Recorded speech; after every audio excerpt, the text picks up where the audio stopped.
Welcome to another Orgone Effects Australia webinar. This one today is a little bit different. It's not talking about radiation issues and things like that. That can sometimes get a little bit monotonous and boring. It's about our Kaivalya Mediation Sheet. So I'm just going to share the screen with you so you can see what I'm talking about. And there's our Kaivalya Mediation Sheet. That's a photo from the website. Kaivalya is a Hindu term, and here's the Wikipedia page which explains it. And it means solitude, detachment, isolation, isolated, Godhead, God connection. There's a whole heap of different terms, meanings of Kaivalya. How the name Kaivalya came around was many years ago, I read this book, Autobiography of a Yogi by Paramahansa Yogananda. And this is a book that just absolutely blew me away. It was one of those really good feel-good books that was actually lent to me by Michelle Wolfe, who's a naturopath here in Melbourne, Ultimate Detox Centre, I think her business is. She actually lent it to Leanne, who brought it home for me. And at the time, I just finished reading Eckhart Tolle's two books. And I picked up this book and didn't put it down to the very end. And it's a big read. I think it's about 400 or 500 pages. But it's absolutely fascinating because it explains the history of Paramahansa Yogananda, as in the life of Paramahansa Yogananda from a very early age up until he died. He actually died, I think it was 1957. He died while he was giving a speech in America. He died at the end of the speech. His eyes just rolled up into his head and just dropped dead. He was actually he died in what they call Mahasamadhi, which is in a bliss state, because being a Paramahamsa, which is a yogi, and to attain that name, you have to be quite special and extremely spiritual, so to speak. When they die, they don't die like the average person with a huge emotional pain body charge, which causes bioplasmic radiation, which causes geoelectric charge through the ground, which causes earth radiation. Here we are, we're talking about radiation again. They die, when they die in the bliss state, they exit through the crown. And Paramahamsa Yogananda, after he died, the mortician had him in a glass-top coffin. And it's actually, there's a mortician's report in the book, and it sounds a little bit macabre, but it's not really. But in the book, basically the mortician is saying for 27 days they poked and prodded his body and smelt it, and there was absolutely no zero decay going on with the body. And depends on what religion or faith or how you're brought up. I was brought up Catholic and went to St. Bede's College in Mentone. You always had religious education, that was part of it. And you got to learn that, the saints, when they died, their bodies just didn't decompose, and how they canonised the saint was to actually go back and exhume the body, and if the body had not decomposed, then you're a saint type of thing. So he was basically a Hindu saint, and evident by the fact that his body did not deteriorate. After I read Autobiography Yogi, I went on to read other Kriya Yoga books because I was absolutely fascinated. I'll go back to the Kaivalya page now, and I'll just show you that again. I'm going to get good at my sharing screen. And if you look down where the cursor is, they mention this guy Patanjali, and there's a book called the Yoga Sutras of Patanjali, which I read the Kriya Yoga version of it.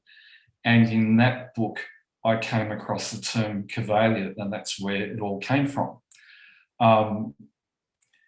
So get off that. Okay. So in Yoga Autobiography Yogi and in other Hindu texts which I've read because I'm fascinated by it, it's really captivating. It sounds a little bit strange, but it really, really isn't. Where was I going? They talk about, and there's another book written by Paramahansa Hariharananda, who died in 2000, I think it was, another Indian saint, a Kriya Yoga saint. he spoke about, and it's also mentioned in the Bhagavad Gita, which is another fantastic Hindu text, which is the life story of Krishna and the Battle of Kurukshetra, which I won't go into it, but it's about us really. And they describe, if you're going to meditate to get that God connection, get to that bliss state or samadhi state, so to speak, they describe what posture or asana you need, and you often see people who meditate and pictures of yoga, and it's all over the internet, sitting in the lotus position. I can't do that. You've got to be really, really flexible.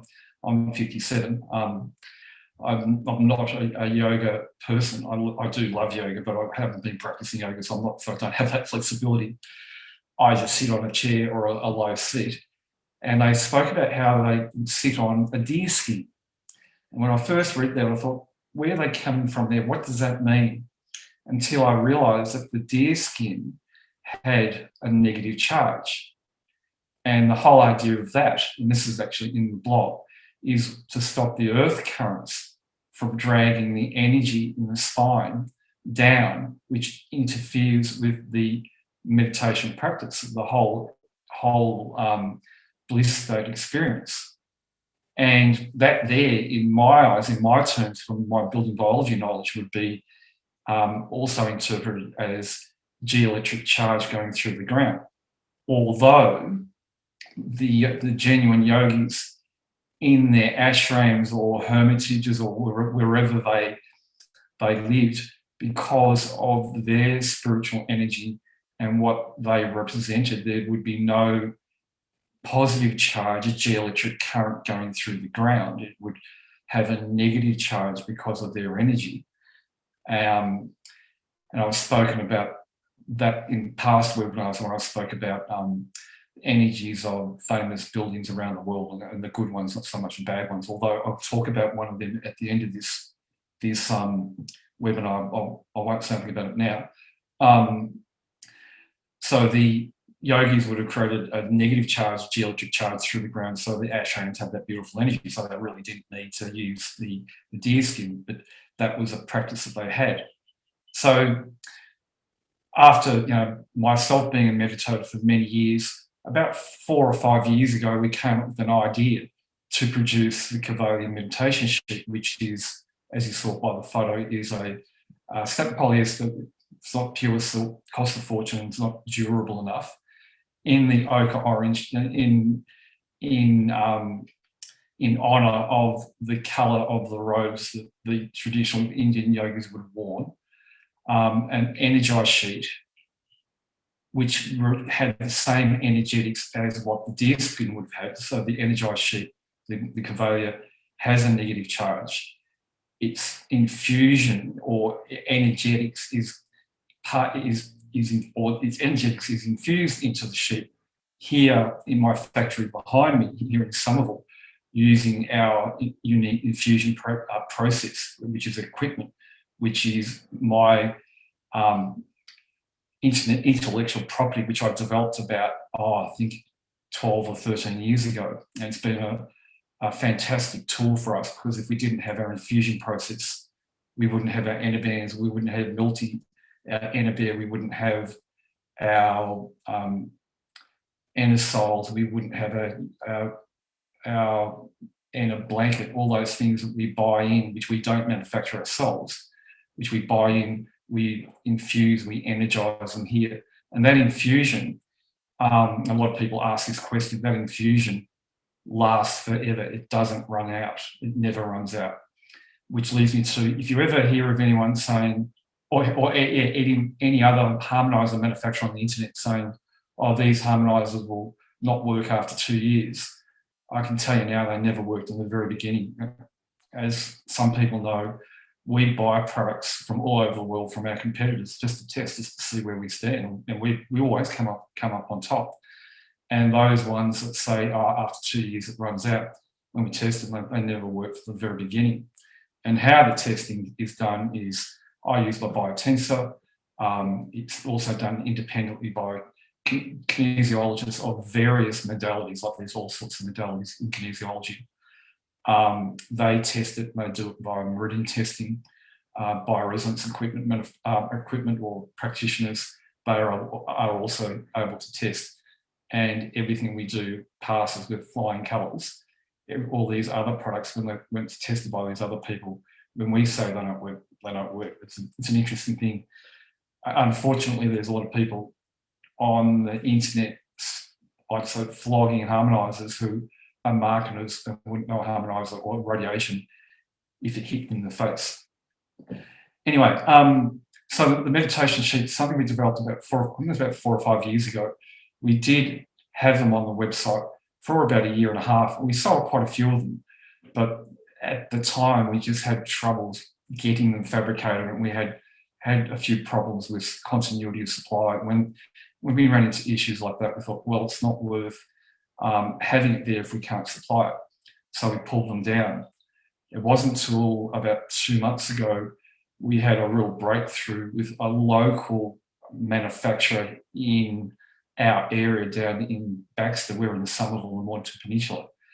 And this woman had a specialised sewing shop, and we approached her and she said, yep, not a problem. I'll sew them up for you. We arranged our own little tags with our logo to go in them. And we've got our first batch of 40 produced, and we've already sold about 20 within a couple of weeks. So they've been really, really popular. So how I use the meditation, or the Kaivalya, I'll say, is I drape it over a chair. I don't sit lotus position, and I sit on it. It's big enough that if you wanted to, and some people, when they meditate, like to lie down, they lie on their right-hand side or lie on their backs. So it's actually big enough to do that. Other people I've heard like to wrap it around them, but it's more to sit on. So, so when you sit on the Kaivalya and go through what they call pranayama, or which is your breathing practice to get into the samadhi state, to get you on your way, the energetics of the Kaivalya is amazing. It feels really, really nice. It's a big difference between not sitting on a Kaivalya when you enter the meditation process as compared to actually sitting on them. So we're really excited about them, and that's why we thought, as a webinar topic, let's talk about it. I won't talk forever about it. I'm not going to make this a long webinar either. We've got a bucket load of things we've got to achieve this afternoon. I don't want to waffle on forever. So that's Kaivalya, and we're really excited about it. So, and they're priced well too. They're a lot cheaper than what they were a few years ago. So take the plunge and experience it. Something else that we have released, which we only released last night, if you got the newsletter, was this, which is, we call this Geocleans Gold. We call it that colour in alignment with our Stella Dome Gold and our Stella Pendant. It's just a theme that we got going, and we really like it. It's the same as a normal Geocleans, just a different colour.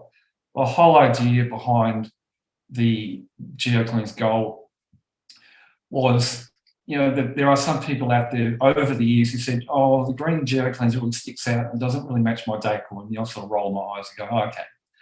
But they had a point. Some people have incredible pride in how they decorate their houses, like we do ourselves. If you saw our lounge room, it's beautiful, some of the things, the pieces we've collected over the years and the paintings and things like that. Maybe one day I'll show you all in a webinar. So we've just had people over the years who said, oh, I don't like the green, I'm going to hide it somewhere, or it sticks out, and I don't want friends and neighbours going, what's that? Because not everyone gets a harmonizer. Not everyone gets that radiation is a reality, that the positively charged fields do cause meridian stress in the body, and it's not a very healthy thing whatsoever. And and you got skeptics out there, and you got armchair skeptics out there who just bag and poo-poo everything. Unfortunately, it's a bit of a trait amongst a lot of Australians, which is not a very healthy trait anyway. So these people who were a bit finicky about the green sticking out, and they wanted something that blended into the background so it didn't attract attention, but they still had their harmonizer. We thought, what the hell? Let's just do a white one. And we made a couple of prototypes, and we plugged them into the walls of our offices here, up downstairs and upstairs. And we've got white walls, like most boring offices do. We try and make it a little bit more exciting with paintings like this. And maybe I might turn the screen around. I'll show you the wall next to me. Hey, what the hell? There's only 5 or 6 here. It's a nice little intimate session. These are frame paintings. I can't get the whole lot. Frame canvas mounted photos, which are professional photos of some of our products over the years, which were taken by Ilya from Tricato, who was part of our marketing team. She's a fantastic photographer, and she sets a great scene. And that's how we decorate our offices. Anyway, so we just decided that we'll do the white one.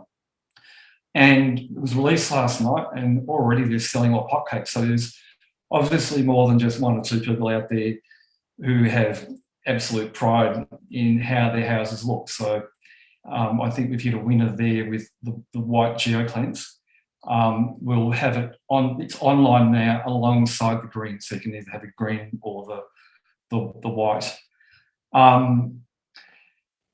Another thing we're about to release, which is for Mother's Day, and I'll show you this, is another colour Stella Dome. So at the moment we have, with the Stella Dome, we started with the green.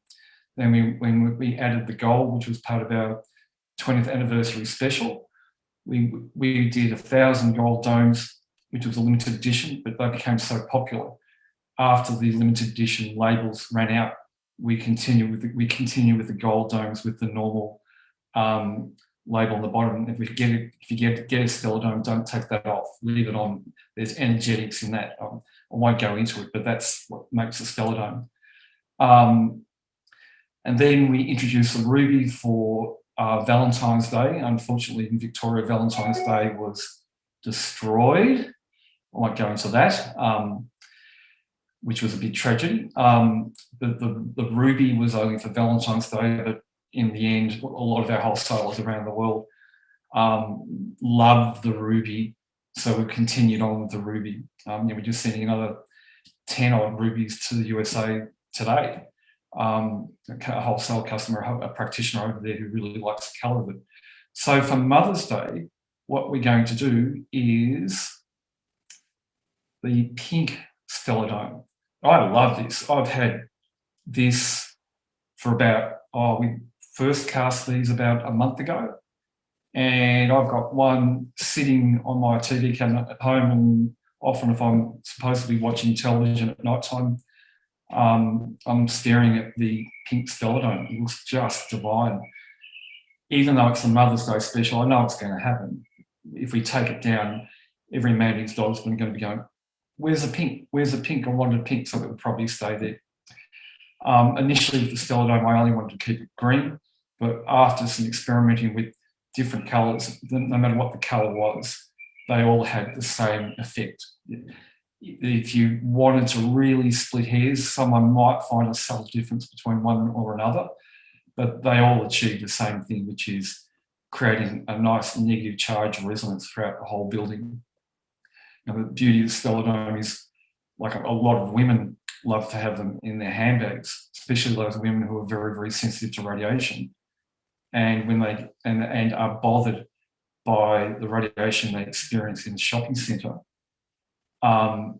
If you've got the Stella Dome in the handbag when you walk into the shopping centre, the radiation in the shopping centre, which would be from the fluorescent lighting, but is mainly from geoelectric charge going through the ground, which is caused by negative psychic impression because of competition, and also by plasmic radiation, or a charge going into the ground from people's feet who are switched off, who then have viruses, or they'd be in a not so healthy emotional state. And when you get a lot of people in the one venue, if you say had 1,000 people in the one venue, maybe only a handful may be in an extremely balanced emotional state. Everyone's got stuff going on in their head. Everyone's worried about,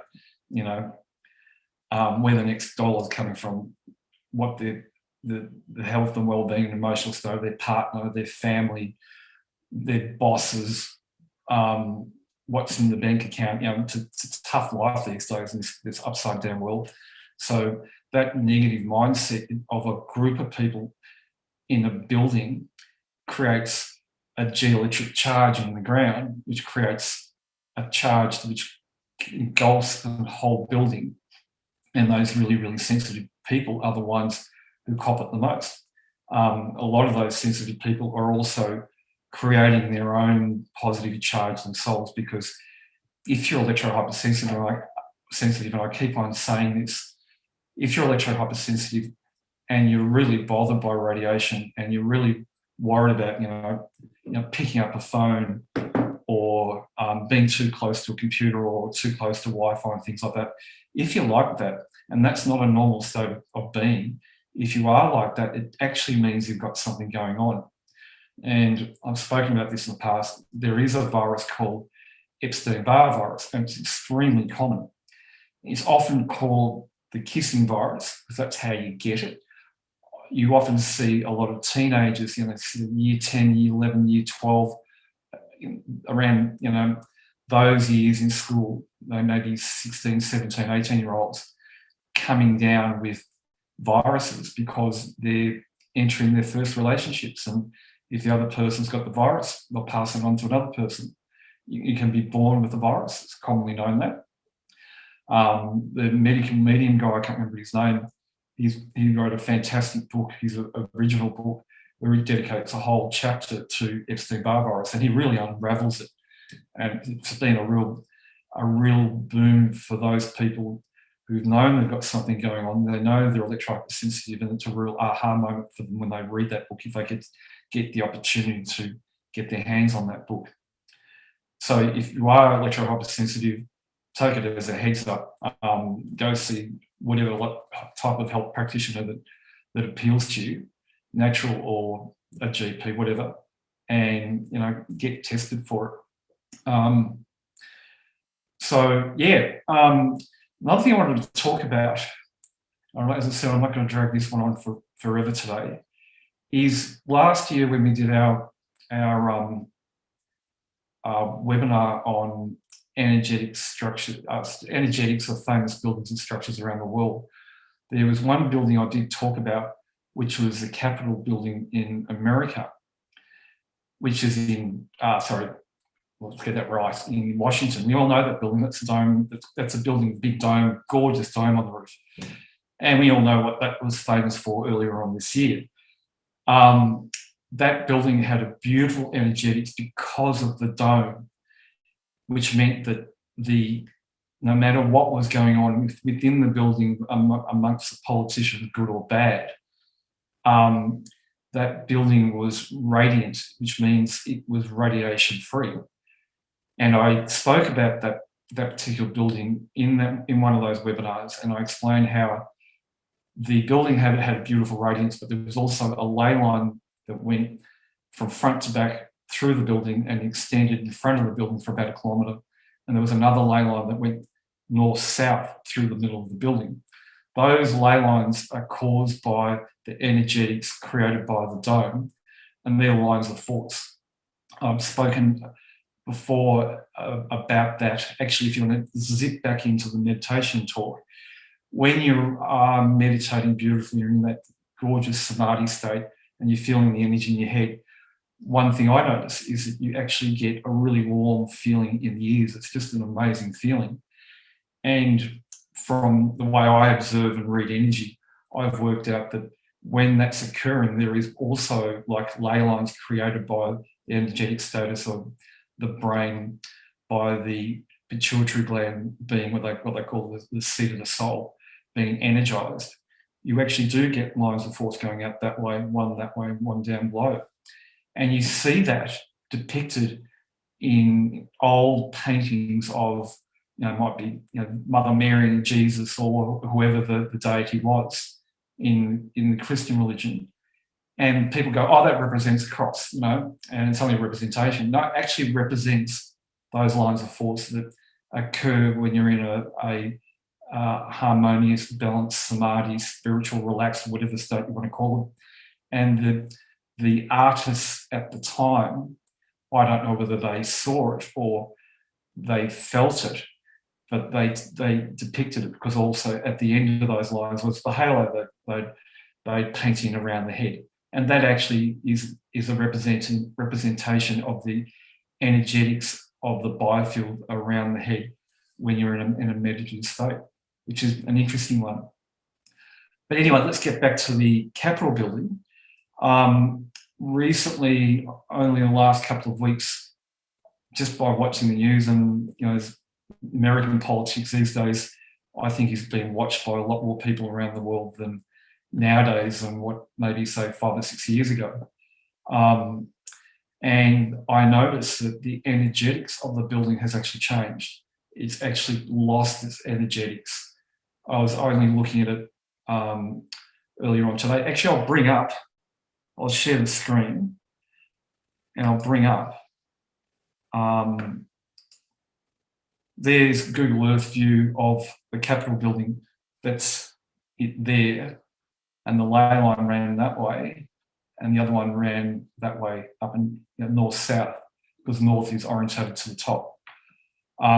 If you can read energy like I can, I muscle test with my jaw. If you see me doing funny things with my jaw, that's how one of my indicators when I'm reading in the energetics of a particular building or person or place or whatever it is.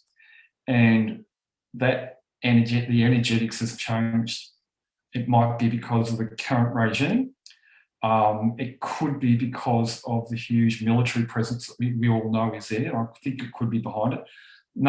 Absolutely nothing against military, and no judgment whatsoever about what's going on there.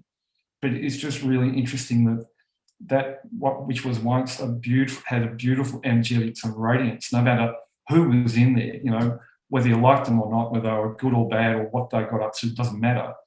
That building was incorruptible, uncorruptible energetically, but it's been corrupted now, which is, as I say, interesting observation.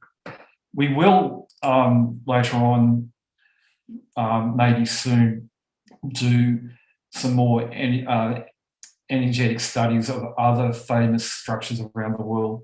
I just got to find the time to research them and put it all together, because what I covered was only a handful. I've also covered BAG too. Let's not go too far into Parliament House in Canberra.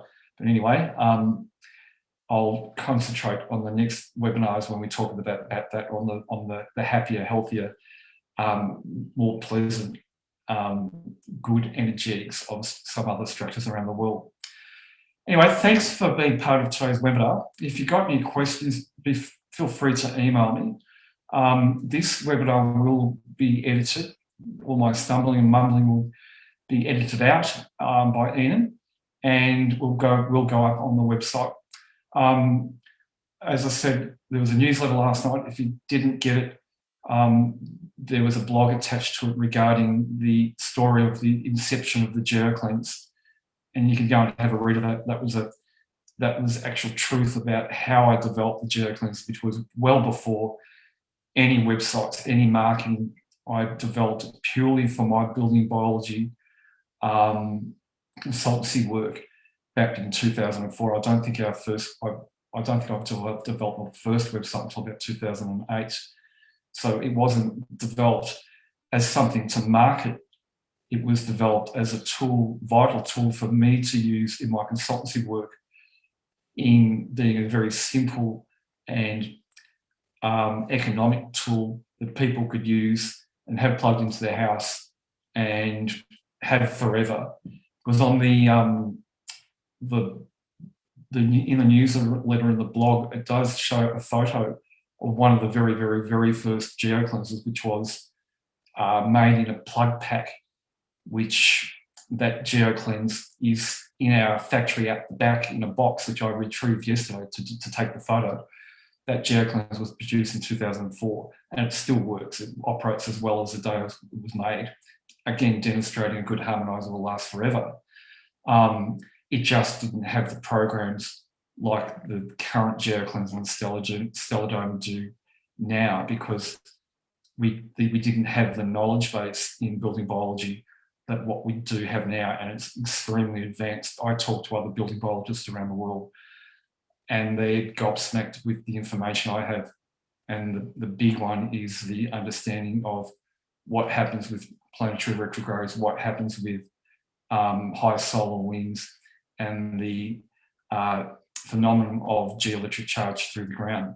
No one else talks about that, and that's the missing information into why a lot of buildings have geoelectric charge, and it's not just from those two things, as I said before, but it's caused by people with negative mindsets, and that information just isn't out there in building biology, and that's because you can't measure it with an EMF meter, which only measures wave.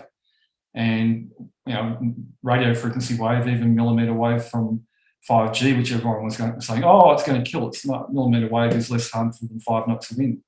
Anyway, thanks for attending, and see you at the next webinar.